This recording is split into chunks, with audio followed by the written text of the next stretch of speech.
इनकोटर्म में कंफ्यूज हो, चलो आज मैं आपको हेल्प करता हूँ। अगर आप एक्सपोर्ट कर रहे हैं तो इनकोटर्म्स का बहुत बड़ा रोल आपके बिजनेस में होने वाला है। इनकोटर्म एक इस तरह का ग्लोबल स्टैंडर्ड टर्म है जो आपके सेल्स कॉन्ट्रैक्ट में रिस्पॉन्सिबिलिटी और लायबिलिटीज को डिफाइन करता है। तो आज समझते हैं कि इनकोटर्म लार्जली होता क्या है और कौन से दो मेजर इनकोटर्म है जिनके बारे में पूरा ग्लोबली एक्सपोर्ट ट्रांजेक्शन हो रहे हैं। नंबर 1, अगर आप एक्सपोर्ट कर रहे हैं और इनकोटर्म के बारे में जानना चाहते हैं तो इसके अंदर 3 पैरामीटर्स को बहुत अच्छे से समझ लीजिए।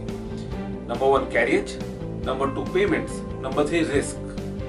कैरियज क्या होता है? कैरियज एक वो प्रोसेस होता है जहां पे movement of goods across the supply chain में किसकी रेस्पॉन्सिबिलिटी कहां तक है वो डिफाइन की जाती है। एग्जाम्पल, अगर आप एक एक्सपोर्टर हैं और आपकी रेस्पॉन्सिबिलिटी है कार्गो को स्टफ करना, कस्टम क्लियर करना और पोर्ट तक पहुंचा के छोड़ देना, और फिर वहां से पूरी responsibility of freight till delivery आपकी बायर की है, तो ये एक कैरियज प्रोसेस है और ये एक पर्टिकुलर इनकोटर्म में फॉल करता है। Second 2 payments.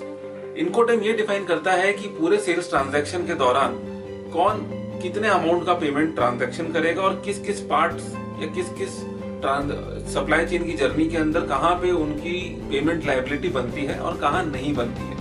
ये जनरली यूज किया जाता है Incoterm to avoid confusions and international trades काफी स्मूथ हो सके इसी वजह से। नंबर 3 रिस्क, कि रिस्क लायबिलिटी किसकी किस जर्नी पे है across the supply chain. Example, अगर आप एफओबी करते हैं और आप एक एक्सपोर्टर हैं तो आपकी risk liability up two port होती है, यानी कि आपने आपके कार्गो को स्टफ किया, प्रीकूल किया, कस्टम क्लियर किया, ट्रांसपोर्ट किया और पोर्ट तक छोड़ दिया।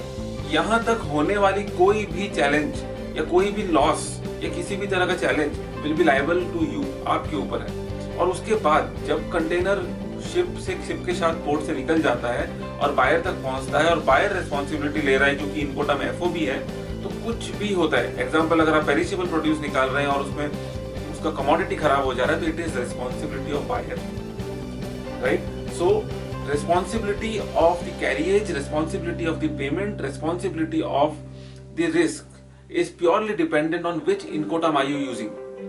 एक्सपोर्ट में बहुत ही ज्यादा CIF इनकोटर्म यूज होता है जिसमें पूरा का पूरा कंट्रोल एक्सपोर्टर के पास होता है। लोग ये इसलिए करते हैं क्योंकि इसके अंदर आपके पास ट्रांजैक्शन का कंट्रोल होता है। अगर आप एक एक्सपीरियंस्ड एक्सपोर्टर बन गए हैं तो आप इसके अंदर काफी अच्छा प्रॉफिट्स कंट्रोल कर सकते हैं।